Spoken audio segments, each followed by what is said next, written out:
That video got 100,000 views. I did another one immediately, another 100,000 views to 200,000 views. And by the 7th video, I was on 8 million views.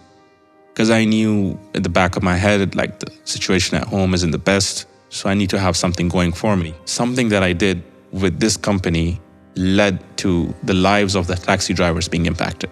I found real soon that the market is so messed up on so many different levels. I mean, I could be on the verge of something. In my head, I was like, I'm on the verge of creating something game-changing. Like, Fahad, welcome to Past, Present, Future. Thank you for joining me today. Thank you for having me. You're very welcome. So if you can, please just describe who you are and what you do. So I am, as of today, the co-founder of a marketing agency that specifically focuses on TikTok content creation. I'm a 26-year-old Pakistani, born and raised in the UAE. And I've got my own parody satire page where I make fun of all sorts of things, including podcasts, motivational speakers, anything that I think could be made fun of, I do it over there. Very good. Yeah. Okay, so instead of starting at the beginning, we like to start a little bit before the beginning. So if you can, just describe your parents for me. Yeah. So my mother and my father are both Pakistani from Lahore, and they come from a Punjabi background, which is a certain sect in Pakistan. My father moved here 30 years ago or so, and he got a job in a bank where he used to be the teller for checks and stuff like that. Brought my mom here, had me born in Dubai Hospital in the UAE in 1997. And yeah, I mean, they're just your regular citizens of the UAE, you know, just immigrants trying to raise a family. At that time, coming to Dubai, or Sharjah, right? Sharjah, yeah. Or the UAE. What was the reason for coming here? What was the UAE to people at that time? Because now it's a very different thing. People are coming here for different reasons, you know? So my father tells me he was just like, for him, this was an opportunity of a lifetime kind of a situation. His father, my grandfather, used to work in a bank in Pakistan. And through connections, like, you know, they got a message that they're hiring in Dubai. And to anyone going to Dubai, it was like, wow, we're gonna have our life set. So I guess my father took it as an opportunity. And I remember, I guess for him, he wasn't married at the time and he was just trying to make a living. So he just came out seeking opportunity. And I think that's what it was for many of the immigrants that came here. And would you say he had like an ambition? Like, was he very ambitious? Because not everyone relocates. It's a big thing to relocate. I think, yes, he was, because after he came here and after he was laid off because the bank shut down, he continued to persist and look for other work. And then he did find another job. And he didn't choose to, because all of his friends came back, but he stayed. And if he hadn't, then life would be so different today. So definitely he had some sort of a drive to achieve something here. And so, I mean, that's how he continued to climb the ladder. Okay, nice. Yeah. So describe your early life, you as a kid, your area, your school, your home life even. So I've been raised in Abu Shagara in Sharjah. It's a very small area. I mean, you go down from Dubai Sharjah Road, you get Wahda, and then you get Abu Shagara right there on the left.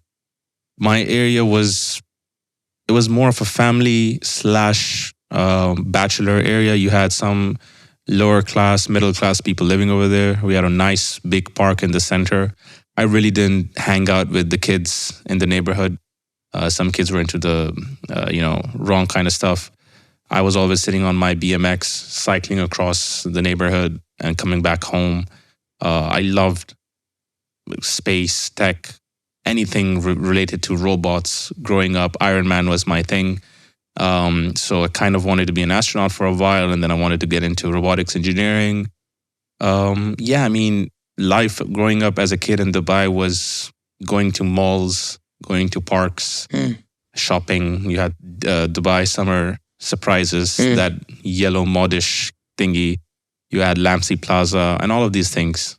Yeah. And so you said off camera, you kind of said it a little bit here, but off camera you said you wanted to be Iron Man. Yeah. When did that start? So I first saw Iron Man, I don't know, man, how old I was when I saw it. And I remember when I saw the movie, I was like, this is exactly what I want to do in my life. I want to wake up. I want to be surrounded by machines or robots, and I want to have this cool life where I am the center of attention. Build stuff. Like, I'm a genius and I build stuff and I get shit done. You know, like I have the solution to a problem that the entire world doesn't have. And I loved how this guy was able to, from a cave, build a machine and get himself out of something which would have seemed impossible for anyone else. That really inspired me. Like, this guy was dead. He had shrapnel going into his heart. He magnet and then saved himself and then got out of there. That was like, wow, like if that's possible in this movie, I want to do that with me in my life. And so it also kind of inspired me into building stuff. Like, I was already interested in robotics from before. And I kind of pursued that. After school, I went into electrical engineering, but unfortunately didn't do well in my first university that I went into, American University of Sharjah. Why was that? What was the... So it was a mix of like a bit of depression, a bit of financial situation. And also I realized really quickly that my passion was to build stuff, but you don't go to college to learn how to build stuff. You go to college to learn how to be disciplined or to socialize, or, you know, you learn certain things that might or might never help you with what you want to do in your life. If you really want to build stuff, you can join a garage in Russell Khor or industrial area, and you'll definitely build more than a college student. Was there one thing that made you realize this isn't it for me? Yeah, so specifically in the first university, because I've been to two, there was this moment when I went to the dean, who's in charge, he's the head of the department for electrical and mechanical. And I asked him, and I had this wild idea for making a drone which could self-sustain in the middle of a desert. And the idea was that, you know, you attach a firework to the drone and then you just launch it up using chemical reaction. And then an umbrella deploys with a solar panel on top of the drone, and then that picks up heat from the desert, and then just there's a small fan which is using to glide the drone, and the application would be remote boosters for telecommunications or surveillance for military. And I had this idea at like 19, and I go to the professor or whoever he was, the head of department, some Indian folk, and I tell him this whole thing, and he goes like, yeah, this sounds like a fourth year final project that you would submit when you're going to graduate.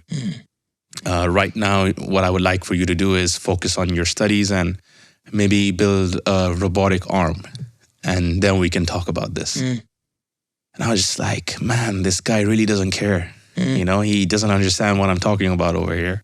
I mean, I could be on the verge of something. In my head, I was like, I'm on the verge of creating something game-changing, like a self-sustainable drone would change the game.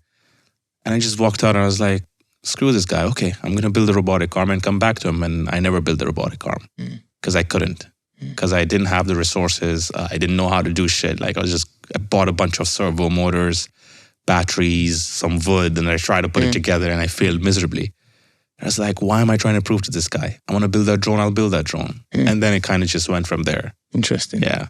Okay, so from that point, after dropping out, where did you move on to? So I remember I dropped out. It was, I forgot what year it was, I think 2017. And I'd always been applying for jobs. So right before university, I was working in Jitex in the UAE in 2014. I had done, I was working for Samsung. And I was selling smartphones. Back then they had the Galaxy J5, A5, the Note 5. It was those series back then. And I remember the way I got that interview was also very interesting. Like, I was underage when I went for the interview, but by the time the job would start, I'd be 18. So I was 17 when I applied, and I somehow got the job. I don't know what I did in the interview. I don't remember. I remember not knowing shit about the phone, but I was extremely confident when I presented myself. And so when I was dropping out, I was always just like, I was in this network of broadcasts. So you had the BlackBerry back then. So I was always talking to people, talking to my friends and connecting and looking for jobs. Because I knew at the back of my head, like the situation at home isn't the best. So I need to have something going for me. And also like I don't want to sit at home, you know. So I got this job offer with this tech company. They were doing what Kafu does today. They were providing RFID tech solutions to big giants in transport and construction. So basically, if you have a construction company, you've got maybe 2,000 equipments, machinery, vehicles that consume diesel on a daily basis. And the way you're tracking that is paper. So I bought maybe 10,000 gallons today. And the only way I know how much I used is what the workers are inputting on paper. There is no tech recording and to the drop telling you the real number. And there is a lot of fraud in the market. If you dig into this, you'll find I'm sure, like there was corruption to the level where the person supplying the diesel, the driver, and the one who's buying the diesel from the company side were all involved. And so when I came into the picture, I was 19. I got the job to do sales for it was a software and it was a hardware that I had to sell. So I remember my job was 1,000 dirhams per month. And I had a Nissan Sentra for me to drive around and some fuel allowance. And that 1,000 dirhams was perfect for me. It was enough for me to get along the entire month. And I would have like this printed sheet of paper with pinned coordinates of Ras Al Khor, which is the industrial area of Dubai. And I'm going to go from one transport company to the next transport company to the next diesel trading company to the next. Every single company that was there, I went to it, door to door, knocking, meeting with the owners, and explaining the product to them. And all I had to do was get them on a subscription model. So the software and the machine was really expensive, but if you get them on a subscription model, I get a commission every month. So I remember I ended up closing a bunch of deals. Some of the people got in on it. And I was quick to realize that certain strategies work in sales, certain strategies don't work in sales. Like you're wasting your time if you're talking to the people who aren't going to make the decisions. For sure. You're wasting your time if you're trying to educate the person on the business or on the service or the product and he's too illiterate to understand that. And he's just never going to come around. You know, some people are just traditional. Just quickly. So that's a big kind of career change and a big, it's a very different industry. Yeah. Had you done any sales up until this point? Only Jitex. Only Jitex, okay. So even for Jitex, how did it feel going into sales, having no experience? No experience, and also your previous ambition was so different? It felt like I belonged. Okay. It felt like I was supposed to do this. I didn't need training, so to speak. I was a fast learner. I was fast to understand that you have to change your accent when you're speaking to an Arab. You have to change your accent when you're speaking to an Indian or a British or a French, whatever. And you start developing this ability of reading people. Okay. Right? So I was able to, Jitex was terrible for me, by the way. I was almost fired because I was barely getting any numbers in, but I was so confident and I was having so much fun. Like it was like this Wolf of Wall Street vibe over there. So when I came into this sales position for this tech company, yes, it was so different from what I wanted to do. But in my mind, I was now learning sales for tech, which is again robotics and engineering and electrical engineering. So I was like, if I can learn how to sell it, and then I can learn how to build it, it's a full package. And so the guy who I was working with, he was an Iranian. I still keep in touch with him. He was a genius of his own kind. Like he would teach me a lot about the circuits, the circuitry, to understand that machine itself. I can't sell something if I don't know what it is. So I knew the basics. I knew what he's doing and how he's using the microcontrollers, what he's ordering, what he's working with. So yeah. Interesting. Okay. And how long were you in that? How long were you doing that for? That was like around 3 months. And I remember I struck a huge deal worth 600,000 dirhams for that company with Wade Adams Contracting, which is a huge contractor here in the UAE. And then I quit because it became like I had to go back to university because my parents were pushing me. And also I was like super exhausted. 3 months of back-to-back, waking up 6 a.m., working till 9 p.m. I became everything for this guy. I was not only the salesperson anymore, I was his driver. I was depositing checks and I was doing everything for him. And I remember he offered me 5,000 dirhams as a salary back then, which was so tempting. Yeah. But I said no. I was just done with the work. And I moved on to the next university then. Okay. At some point, you started TikTok. Yeah. Why and how did you start with TikTok? So it was because of my sister. She was on Musical.ly, which was what the name of the app was before. I didn't personally believe in the app. And I remember I used to make fun of people who were on Musical.ly, which was one of them was my sister. And then when it became TikTok, I still didn't believe in it so much. This was like early 2019, I think. And what was, also Instagram was big? Instagram was big. Twitter was big. Okay. You know, Vine had just died a couple of years back. And so I remember my sister pushing me to post some of my videos, which I had previously been actively posting on Twitter, Snapchat, Instagram. And I saw it got 100,000 views on the first post. What video was that? It was a video of me dressed up as a jinn, which was one of the characters that I used to play in my videos. And I was basically chasing myself from the hallway to my room. Like whenever you turn off the lights, you feel like someone's chasing you. That was the concept. And it was with a trending sound. And when like immediately everyone was engaged to that video. Yeah. So that was like for me, okay, I don't care if TikTok is good or not. This is a platform where I can reach more people. And this is 2020 Feb. Okay. So that was when I started TikTok. Okay. And then at some point that led to you doing TikTok for different companies, right?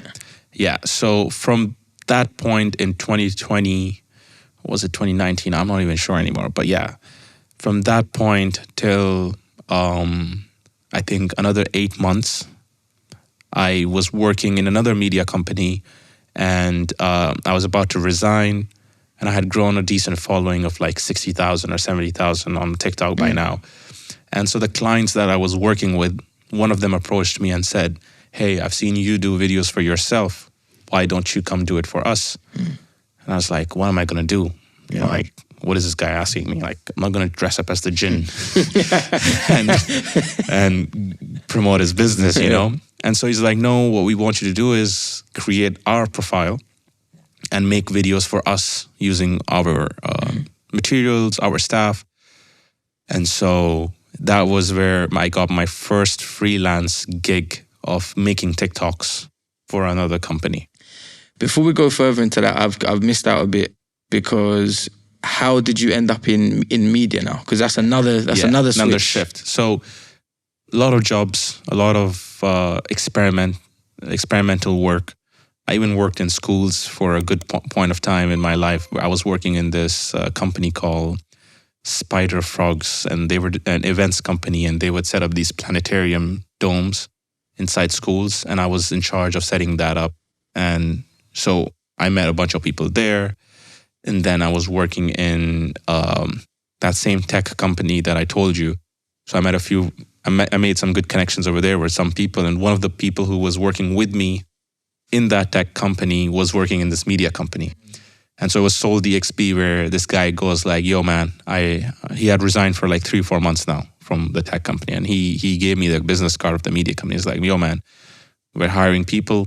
You should definitely come check it out. It's a really cool, fun place for people who are content creators, influencers. I mean, content creator wasn't a thing back then, but they basically were doing production. It sounded cool to me. Sounded something, exciting, something different. I was like, fuck it, man, let's try it out. And I remember I went for the interview, I got the job, and that was also where I dropped out from college. And at that point, was it another feeling of like feeling comfortable? Yeah. Well, not comfortable, but feeling at home maybe in this new space? Like, for me, it was like, another puzzle that I have now that I want to solve. Of course. And a puzzle that I'm going to enjoy solving. Yeah.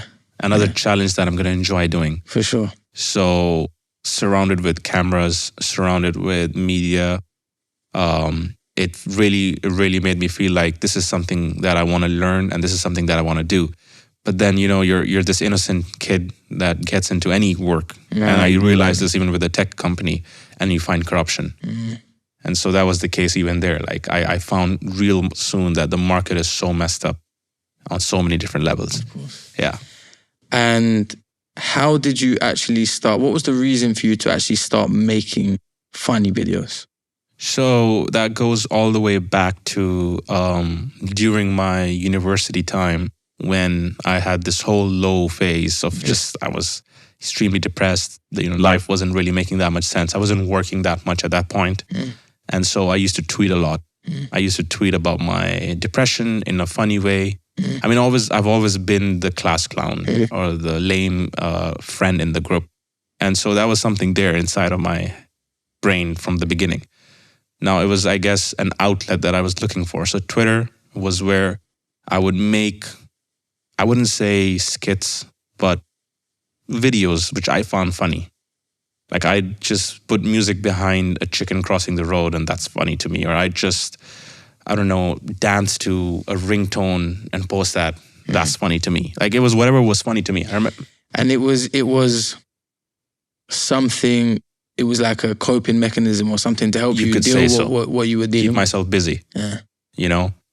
And I remember the most viral video was me third wheeling a couple and sitting in the back seat, and I was just like, I would just put my head like this on my shoulder, and the couple was, you know, leaning against, one of them was leaning against the other one on their shoulder. They're married now, by the way. Funny story. But that video blew up, so that's where I kind of discovered, oh, okay, I can really have fun with content. And was it always fun, or when did it get to the point where it was you started to work out how to improve it and do it in a better way? Because it sounds like with everything you do, whatever industry or whatever job you end up in, at some point you start trying to really work it out. Yeah. So I think it was when I started getting, so that video, right? When that video blew up, I wanted to understand how I can do that again. Okay. What made that happen? How did that happen? And why did that happen? And what are the possibilities? And then you go into this rabbit hole of trial and error. And reverse engineer. Happened, right? And you break it down, and I was obsessed, man. I still am. Like, I even tried YouTube at that point. I was trying to create a show. I still remember. And that's how I learned so much so quickly, because I had no expectation. Like, I don't know if I'm going to make $1 million tomorrow from cracking the code of the algorithm or understanding how to make the best piece of content. I am just curious to know why this, for example, why is this glass shaped like this? What is the material of this glass? What machine makes that material? Where does this come from? Down to the molecular level, I'm going to go down to that extreme to find out the answers. I'm that kid who used to watch How It's Made for food. I still love that show, by the way. The best show. Mythbusters. Discovery Science is what I watch. You know, sure. Still, like, I still love these shows. Yeah. And so when did you start your agency? So the agency started in 2021. Shortly after that one client, I had my best friend and my now business partner as well, Majdi, join forces with me. He was working in another company.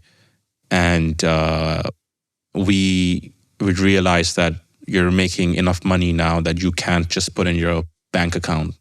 And you need to legally do this. You need to wash that money with tax. You need to pay tax on that money. And there's a threshold, 375,000 dirhams a year. You cross that mark, it's illegal. The bank's going to call you up. Literally, we had the bank call my partner up, like, what's going on over here? And so we had to set up the company. And so, okay, so the company technically was birthed because you got to 60K for your own stuff. Yeah. A company came to you and said, can you produce for us Yes. some content for us? The same company that was my client in the previous media company. Yeah. And then slowly, you then started actively looking for other clients? So, or was it again word of mouth referrals? The first 6 months the first 6 months was purely word of mouth. So it was word of mouth, and it was the relationships that I had built over the years, which I would say is maybe 5 years. So because I worked so much in so many different industries, I knew so many people, and I networked a lot with friends and family and colleagues of work. Go to different events, go to different locations. You just meet people, And so the first 6 months was like, okay, client number 1 went viral, so his partner business is going to join. And over here, we're working with another client, and he went viral, so his friend is going to join. And then that made 4 clients. And then you have this one guy who pops up and he goes like, hey, I see you guys are doing some really good work. I know a lot of clients. Give me a cut and I'll bring them to you. And suddenly now you have 15 clients. Then 5 leave, and then more people come. And then we had a sales team that we had. And so it seems that the reason the business grew how it did is because of the quality of service that you were offering people. Yeah. How were you making all of these companies go viral? Honestly, in 2021, you could upload a video of a fly as is on TikTok, and it would go viral. Because that's in the UAE, at least, because that's how easy it was. You could literally, there was no one doing what we were doing. The market was empty. There was no restaurants, no real estate brokers. There was no CEOs of companies that were talking about their legacy, about their business, the way we were getting them to talk about it. So it was as simple as fulfilling demand with really simple content. And then over the years, as we grew into this, we saw that it became harder and harder, and it became more saturated and saturated. Because if business of real estate went viral, number 1, 10 competitors sitting in the market try to copy that themselves. To work with you, the other 8 try to do it themselves. So it was our persistence to, of course, deliver on the content as well, because it's not a joke to create, we were doing maybe 500 videos back then already a month. Now, these are not videos with a camera and everything. Of course, but pieces of content, that's a lot. It's still, you got to make sure it goes up, it's edited right, and So describe your work relationship with Majdi, because it seems like a strong relationship, and it seems like you work very well together. What are the keys to that successful work relationship? So I met Majdi in Jitex. He was working in Jitex as well in 2014. I met him in the next Jitex in 2015. And my work relationship with him has been, let's do this job because it sounds like fun.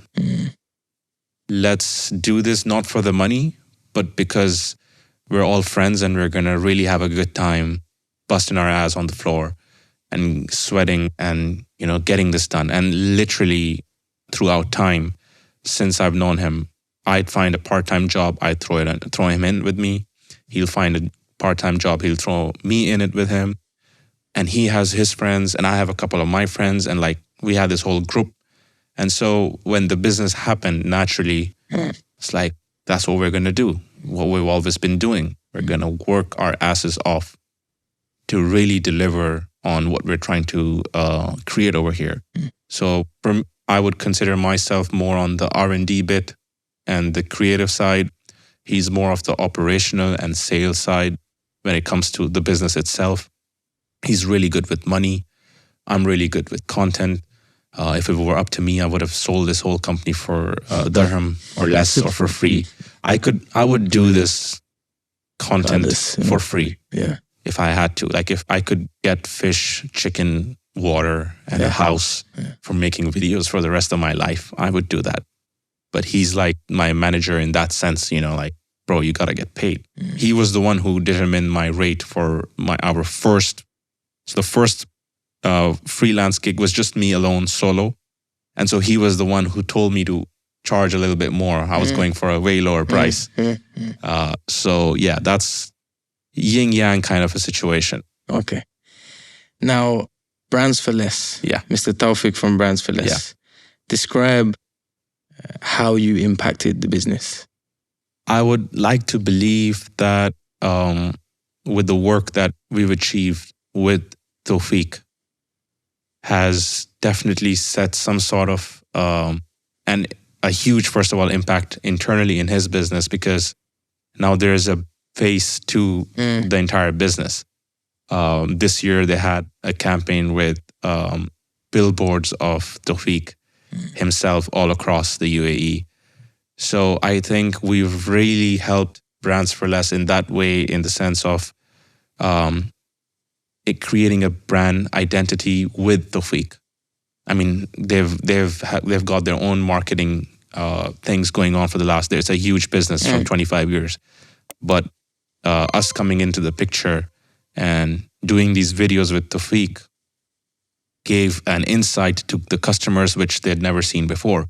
I've had my friends tell me that we've known Brands for Less for the last 25 years, but we've never set foot inside because we just didn't want to. But now we see the video of the owners and we want to know what this is. And so we're just curious, and we go and step inside the business. Tawfiq himself tells me that there is a strong level of fame. Like, he's anywhere in the world and people will recognize him. In the FIFA World Cup last year, like, he was like left, right, and center. People are taking pictures with him. And even when we're in the store, I mean, he's his own celebrity within his own niche, you know, which is his business. So definitely a very strong positive impact. And what were you doing? How long did it take, and what did you do exactly? So when we started working with Tawfiq, we were already in the business for 1.5 years. So we already knew how to make it work. And so now this is a little bit technical. There is a certain profiling on the character that you want for TikTok to make it go viral. And it's not TikTok that makes it go viral, it's the people. And so I understood over the years that there are certain characters, if you put them in front of the camera, no matter who's filming the video, okay, maybe a 10% of the credit should go to the person filming it, and maybe another 20% to the one who edits. And that's your 30% chunk. But the remaining 70% comes from the character himself. Sure. And so Tawfiq is a natural. Anyone who is of his age, of his experience, and of his authentic energy goes on camera will go viral. Yeah. And that person does not have to be the CEO of a huge corporate. That person could be a taxi driver. That person could be a chef. That person could be a cleaner on the streets. But you combine these few things that I just said and you put them on camera, it's going to work. And the reason it's going to work is because we as humans, like, when you are exposed to so much content, so much advertisements, you just can call bullshit. For sure. So quick. When Tawfiq speaks on camera, you know this guy means it. It's not scripted. When a young entrepreneur is going to come on camera and show you his Bugatti or his Lamborghini or, you know, his business that he's set up and millions of dollars he's made with a course. Yeah, you can smell it. As you said, you can feel it straight away. Even if the kid's done it right, even just because you're young, you're going to be disregarded by the entire human population. Because if young people could really, you know, achieve that kind of level, then they'd be presidents. Exactly. They'd be rulers of the world. There's a reason why rulers are of a certain characteristic, because they're able to capture that attention of the population. And so the same thing goes into social media. It's all human psychology. You did a campaign in Sharjah for a taxi agency, I believe. Yeah. I know that's something you're quite proud of, and something that means quite a bit. What was that? So this was right at the beginning when we were just starting off. And so what they were trying to do was they were trying to recruit as many taxi drivers as possible for their company. They're very well known, City Taxi Sharjah. And so what we were doing was we were making videos of select taxi drivers, explaining the perks of getting the job. You get a car, you get insurance, visa, whatsoever. And it wasn't a salary-based job. It was a commission-based job. So they gave you all these things, but then you make what you earn was the situation. And so I remember, because of the videos that I made of the taxi drivers, they get a lot of backlash, by the way, in their comments. And so that was a big issue. They attracted like 600 interview calls, and every call demanded a salary. And eventually, the company had to create a package with a salary. Amazing. So something that I did with this company led to the lives of the taxi drivers being impacted. Yeah. And these people work really hard. They're literally serving the community on something that's so crucial. For sure. And I was like, to me, this is single-handedly one of the biggest achievements in my life. If it actually happened, I mean, I don't know what they're doing now, but I remember the guy telling me who was working there, it's like, because of the videos and because of the pressure of the public, they've introduced a small incentive and a small salary scheme into the package to get the drivers on board. Amazing. Yeah. Amazing. Now, with TikTok, as you said before, it was much easier to go viral. How long do you see TikTok still being a thing? Because every however many years, something new pops up and then, things change. How long do you see TikTok kind of being as strong as it is? I think it's already weak. I think it's already not as strong as it used to be. Accounts that have saturated and have established themselves in the last 3 years aren't going anywhere, and they're going to continue to just be there or grow with it. I think just like Facebook and Instagram, they're still there. They never really died, and there's still an audience. There's always going to be an audience for TikTok. There's always going to be more young kids, more adults, more of different populations that are going to enjoy TikTok. Is something new going to pop up? It's inevitable, because the way we evolve as human beings, we get bored of shit. We want to try new stuff. And there's always a company that is right now building something to compete with whatever that's popping. And I mean, I've seen TED Talks of some companies of this one guy who used to work with Apple, who's created a device where he wears it as a pin. And it's like, it looks at the world for you, and it's supposed to be the replacement for a smartphone. It's voice activated, and you can hold your hand out and it has a small holographic display.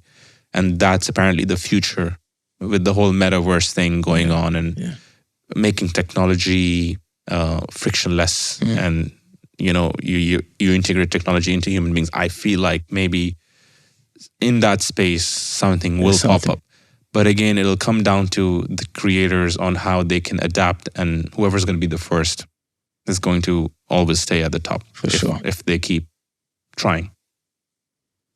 Some content that you did that was very successful for you was Gary V content. Yeah.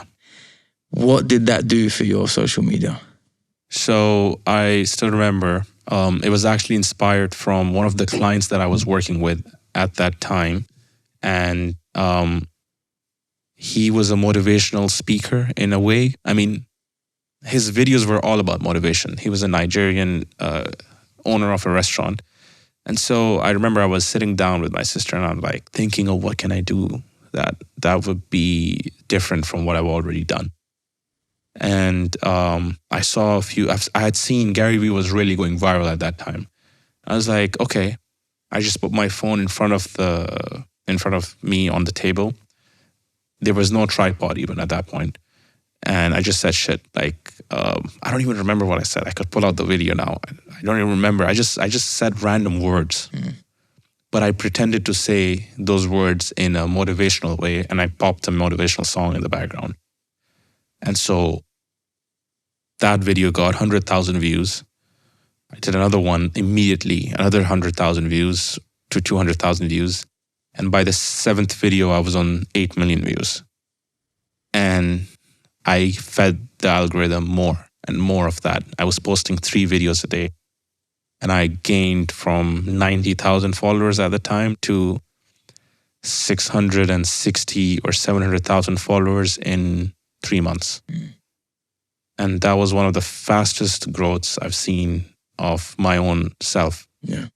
And I was trending to a point where there were people in the States copying me, creating the same type of content.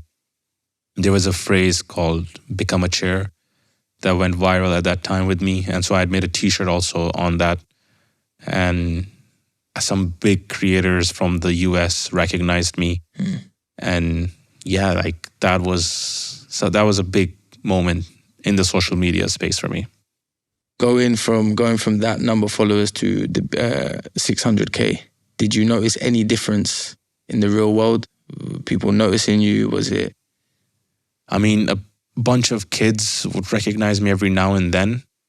You have to understand, a lot of the followers came from outside of the UAE.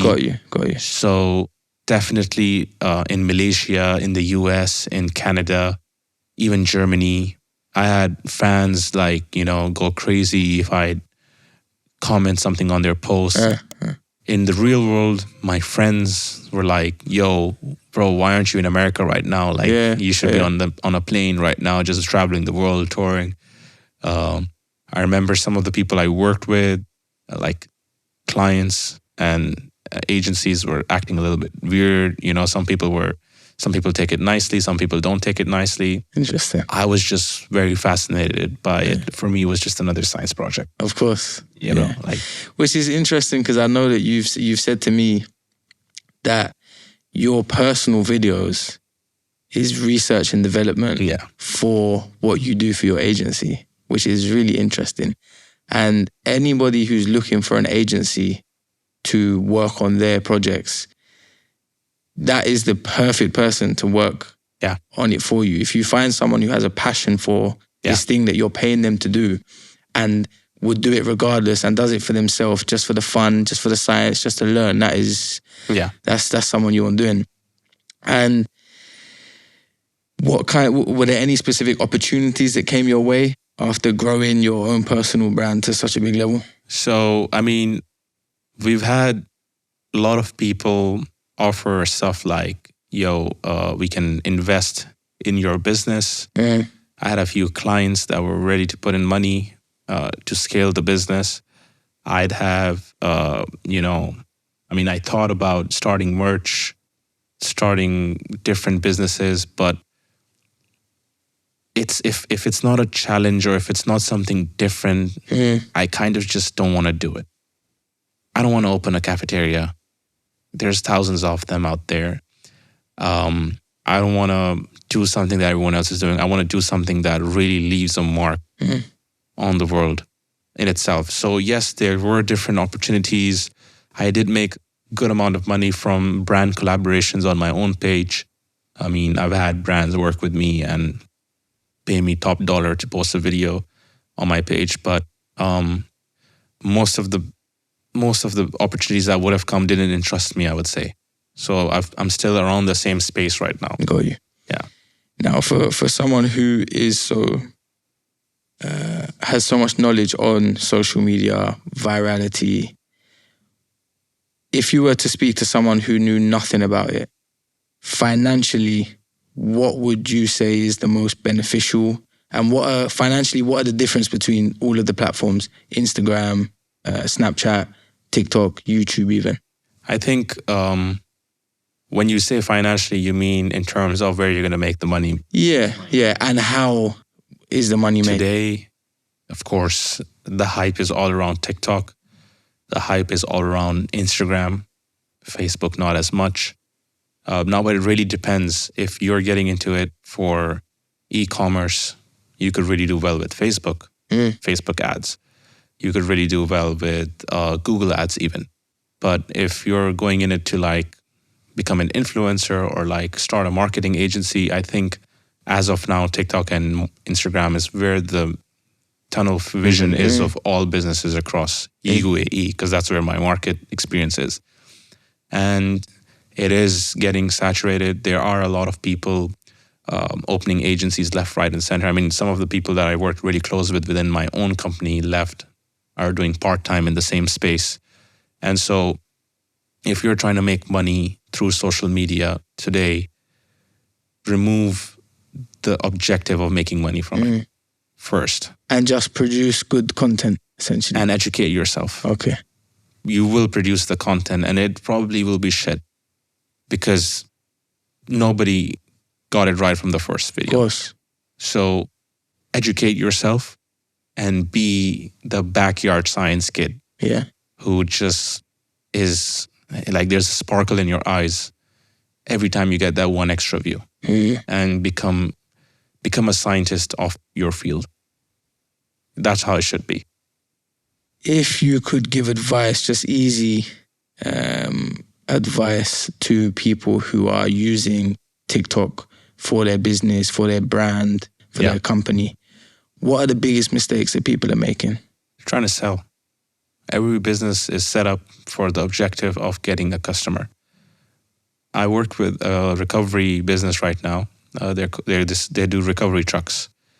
And, well, I wouldn't say they've been as successful as my other clients, but what I do with them is on their page, instead of making videos of, hey, you can order a recovery for 100 dirhams, I do videos like top 3 affordable cars in the UAE on the recovery truck, like while I'm standing on the recovery truck, or what do you do if your car gets stuck? Educate the market. You're offering value, essentially. Yeah. And value comes in different forms. Value can be knowledge, value can be humor, value can be in just any information or... So it's like offer value to people. Don't just say we're selling X, Y, Z. And another thing that I've seen is that some people are just not experts. And they have the business. So I'd get an expert in your business to talk about your business. Because that's what people are looking for. People don't want to hear someone who doesn't know what they're doing selling that. And then later have their time wasted. If I see, like if I have knee pain right now, and I'm scrolling on TikTok and I see a video of a guy showing me how to do a certain exercise that will relieve the pain, I will immediately go to his page and follow him because I saw a video on how to relieve my knee pain. And then there's a link in his bio for getting a consultation with him. Later on, I can choose to book, I don't know, a lesson or a course for weight loss with him. God knows what he has attached in his bio. But I only followed him because I got something for free in the beginning. On social media, you are in a sea of billions of users competing with you. How do you expect to sell if you're not, like you have to be extremely popular. You have to be Mr. Beast, or you have to be some celebrity level status for people to just blindly buy into you. Of course. Otherwise, treat yourself as a nobody. Because you are a nobody on the internet when you post something. And for you to make it really work, you got to humble yourself. How important are captions and writing the right titles, thumbnails even? So my science has all been in TikTok, and I've seen the same work on Instagram. It really doesn't matter as much how well you've done your captions. What does really matter is what you're listening to. So your audio. Is your audio clean? The music, if you're putting it in the background, is it too loud? Is it the right music? Does the music have lyrics in it? Because when the music has lyrics in it, it kind of sometimes overlaps with what you're saying. Does the music set the vibe of the video? If it's a motivational video, then you have certain types of music. If it's a sad video, then that. Captions need to be clean. At the most basic level, try to have simple captions and make your video easily consumable by anyone. You don't really need to put that much effort for a video to go viral. In the sense of, I call this makeup. You know, you could have it as It's a simple. very good way to explain it. It's makeup.